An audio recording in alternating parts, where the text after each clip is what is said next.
សួស្តីបងប្អូនទាំងអស់គ្នានៅខាងកាចេះរបស់យើងនេះគឺថ្ងៃនេះគឺមេឃបើកស្លាស់ល្អមែនតើបងប្អូនហើយខ្ញុំបានរៀបចំជាមួយនឹងនំប៉ាវដាក់លក់ជើងទី2ហើយលឹងសឹងទី2ឯណាបងប្អូនទាំងអស់គ្នាដែលបានជីកកាត់ហើយកុំភ្លេចចូលទិញផងម្នាក់មួយអីចឹងណាហើយមានបងក៏តែងឆាតមកសួរសុខទុក្ខខ្ញុំរឿងហាងរៀបចំដល់កន្លែងណាកន្លែងយើងលក់ដូរអីចឹងណាបងអូនខ្ញុំអរគុណច្រើនហើយអរគុណសម្រាប់បងនៅក្នុង TikTok ជាពិសេសគឺតែង comment សួរថាហាងអនឯងរៀបចំរបៀបម៉េចធ្វើម៉េចអីចឹងណាពិតជាអរគុណមែនតែថ្ងៃនោះផងដែរដោយសាររៀងតនេពីភ្ញៀវហើយខ្ញុំក៏ស្បើយដៃចឹងទៅក៏ចាប់ផ្ដើមប្រម៉ូកសាច់បងប្អូនគឺខ្ញុំចង់រៀបចំហៀងផ្ទះហ្នឹងដោយសារតែយើងជួលជាងខាងមុខដល់ពេលនៅកន្លែងចំហៀងមិនតិចហ្នឹងវានៅសល់ស្ប៉ែប្រហែលជាកន្លះម៉ែត្រអីចឹងបងប្អូនពេលអញ្ចឹងខ្ញុំចង់ចាក់សាច់ហើយយើងរៀបអត់ឲ្យស្អាតអីចឹងទៅណាដោយសារតែព្រោះអីយើងមិនតិចអញ្ចឹងយើងជួលជាងក៏អស់លុយដែរហើយណាមួយទៀតយើងចេះរៀបខ្លួនឯងបងប្អូនកអង្គុយរៀបតិកតក់ទៅលួចមើលជាងគេលាយខ្សាច់លាយស៊ីម៉ងអីចឹងណាហើយក៏សូមជាស្រ័យលើមេជាងសំណងអើយខ្ញុំអត់សូវចេះរៀបទេបងប្អូនទាំងអស់គ្នាគឺខ្ញុំគ្រាន់តែមកលួចមើលបងគាត់មកលាយនៅកន្លែងយើងរៀបអត់តពេលចឹងទៅក៏លាយតាមនឹងដែរអញ្ចឹងណាបងប្អូនដោយសារតែមិនតិចដល់ពេលអញ្ចឹងជួជាងក៏គេមិនធ្វើឲ្យយើងដែរពេលអញ្ចឹងមានអីទេគឺយើងជាងខ្លួនឯងហ្នឹងទៅហើយដោយសារ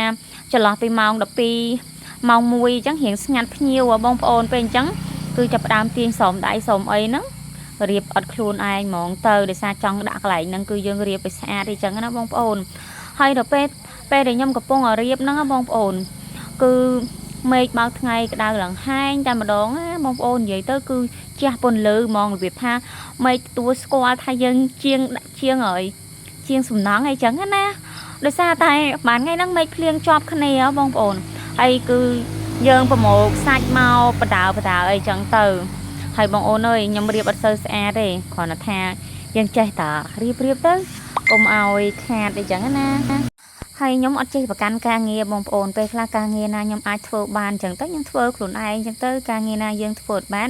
យើងអាចរកជាងឬមួយឲ្យគ្រួសារជួយគឺជួយទៅដោយសារតែម្នាក់សិតតែរវល់ការងាររៀងខ្លួនហើយគាត់ក៏រវល់ការងាររបស់គាត់ហើយយើងក៏អាចឆ្នៃការងាររបស់យើងបានតិចតក់ទៅធ្វើទៅណាបងប្អូនបើយើងកន្លែងតែប្រចាំគេយើងខឹងគេអត់មកជួយអីចឹងអូយនិយាយទៅគឺចាស់ហើយបងប្អូនអញ្ចឹងគឺខ្ជិលគិតច្រើនអ្វីយើងធ្វើបានគឺយើងធ្វើទៅណាយើងធ្វើអត់បានចាំរត់រកអ្នកជួយអញ្ចឹងទៅគឺយើងត្រូវពឹងផ្អែកលើខ្លួនឯងជាមុនសិនបងប្អូនហើយខ្ញុំលើកទី1សម្រាប់ខ្ញុំរៀបអត់ប្រើជាមួយនឹងគេហៅកបោប៊ីអីចឹងណាបងប្អូនដោយសារតែពីមុនមកខ្ញុំចូលចិត្តតែរៀបអត់យើងរៀបអត់ធម្មតាជាលក្ខណៈកាឡាធម្មតាយើងអត់មានប្រើជាមួយនឹងស៊ីម៉ងខ្សាច់អីចឹងឯងបងប្អូនជួយឲ្យបន្ទុកផងបានប៉ុន្មានបន្ទុកដែរដោយសារតែលើកទី1ហើយគ្រាន់ថាស្អាតមិនស្អាតអត់ដឹងទេដឹងថាគឺអាចទទួលយកបានខ្លះបងប្អូនមេឃប្រហែលជាចាញ់សម្រស់ខ្ញុំហើយមកទៅចាញ់សម្រស់ដោយសារអត់ដែរឃើញយើងរៀបអត់ដល់ឥឡូវគឺសតុំបដៅបងប្អូនអើយហើយគឺពាក់ប៉ក់មេឃភ្លៀងមកក្រំប្រក្រប់ហើយខ្ញុំក៏មានអារម្មណ៍ថាអូចាប់បដៅចេញធ្វើការងារជាមេសំណង់ម្ដងម៉ែលេងមេឃលេងចឹងប្រោយលេងភ្លៀងហ្មងបងប្អូនហើយគឺផ្កានេះផងដែរគឺខ្ញុំទិញមកពីគេមួយមុខ2ផើងអីចឹងបងប្អូនយកមកបំបែកហើយគឺមេឃភ្លៀងច្រើនមែនតើបងប្អូនអើយបងប្អូនខ្ញុំអរគុណបងប្អូនណាដែលតាមដានទស្សនាវីដេអូនេះខ្ញុំពីដើមរហូតដល់ចប់កុំភ្លេចចុច follow និងចុច subscribe Channel YouTube ខ្ញុំក្នុងម្នាក់មួយផងណា